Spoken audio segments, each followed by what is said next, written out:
बिस्मिल्लाहिर्रहमानिर्रहीम। अस्सलामु अलैकुम। शद्दाद की जन्नत। जैसा कि हमने आपसे कहा था कि हम दूसरा हिस्सा इसका शेयर करेंगे, तो अब वाक़या तफसील से आपकी समाअतों की नज़र है। हज़रत हूद अलैहिस्सलाम का दौर था। शद्दाद बादशाह बन चुका था। शद्दाद अपना दरबार सजाए बैठा था कि उसके दरबार में हज़रत हूद अलैहिस्सलाम आए। हज़रत हूद अलैहिस्सलाम ने तबलीग फरमाई, जिस पर शद्दाद ने उनसे कहा, मैं तुम्हारे रब पर ईमान भी लाऊं, उसके आगे झुकूं भी और उसकी इबादत भी करूं, तो बदले में मुझे मिलेगा क्या? हज़रत हूद अलैहिस्सलाम ने बताया कि इस सब के बदले तुझे जन्नत मिलेगी। शद्दाद ने कहा कि उस जन्नत में क्या कुछ होगा? हज़रत हूद अलैहिस्सलाम ने बताना शुरू किया। शद्दाद ने अपने दरबारी के ज़रिए वो तमाम बातें जो कि जन्नत में मौजूद हैं वो नोट करवाईं। वो जब सारी लिखवा ली तो फिर पूछा कि बस ये सारा कुछ है जन्नत में? तो हज़रत हूद अलैहिस्सलाम ने कहा, हाँ, जन्नत ऐसी है। शद्दाद ने कहा कि जब मैं तुम्हारे रब पर ईमान लाऊं, उसकी इबादत करूं, उसके आगे झुकूं, इस जन्नत के लिए तो ये जन्नत तो मैं खुद भी बना सकता हूं। और बस उसने ये इरादा कर लिया कि वो अपनी जन्नत खुद बनाएगा। शद्दाद ने जन्नत की तैयारी ज़ोर शोर से शुरू कर दी। जितना सरमाया लगना था उसमें शद्दाद ने ज़रा भी दरीग नहीं किया। सरमाया लगाता गया, यहाँ तक कि जन्नत सोने की ईंटों से बनाई गई और उसमें दरख्त भी सोने के ही लगाए गए। इतना मालो असबाब खर्च हुआ कि शद्दाद के पास माल कम पड़ने लगा। उसने अपनी फ़ौज को हुक्म दिया कि लोगों के घरों में घुस जाए और जो भी सामान हो जिसके ज़रिए फ़ायदा उठाया जा सके तो वो सब मालो असबाब ले लिया जाए।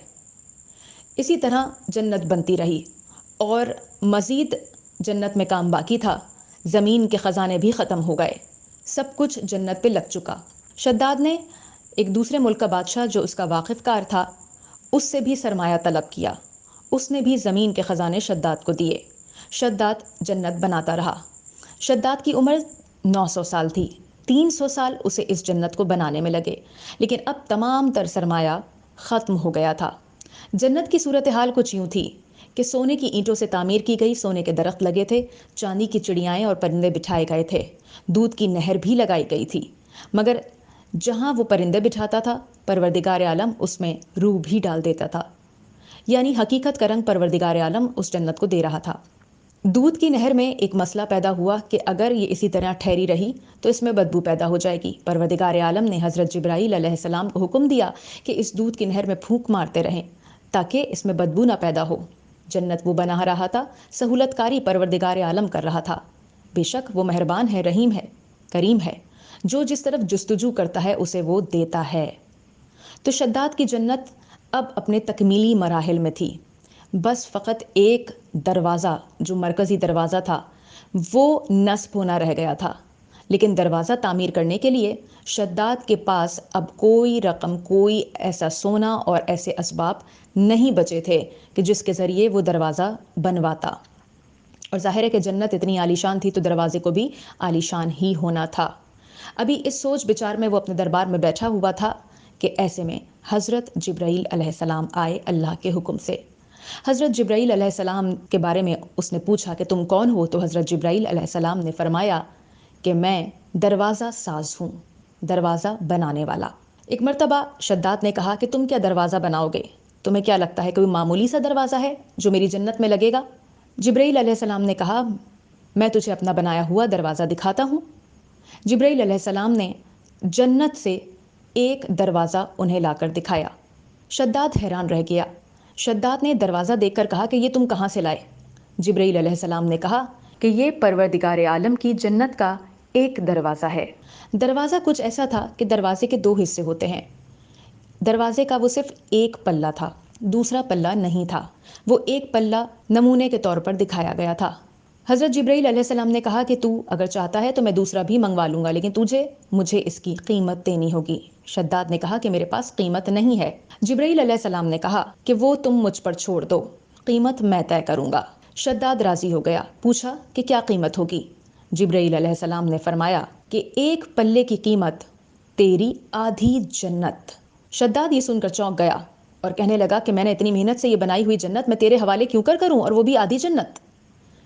जिब्राईल अलैहिस्सलाम ने कहा कि अगर जन्नत का दरवाज़ा चाहिए तो आधी جنت تمہیں مجھے دینی ہوگی۔ شداد نے کہا اور دوسرا پلہ؟ کہا دوسرا پلہ بھی تمہیں مل جائے گا اور اس کے بدلے میں مزید آدھی جنت، یعنی کہ دروازے کے دونوں پلوں کے عوض پوری جنت۔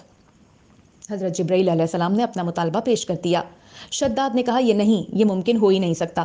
میں نے جنت اپنے لیے بنائی ہے، اتنی محنت سے بنائی ہے، 300 سال لگے اس جنت کو بنانے میں، اور میں یہ جنت تجھے کیسے دے دوں ایک دروازے کے عوض؟ جبرائیل علیہ السلام نے کہا تو سوچ لے، اس دروازے کے عوض تو جنت تو مجھے دے دے گا، لیکن تیرا نام یہ ہوگا کہ جنت تو نے بنائی ہے۔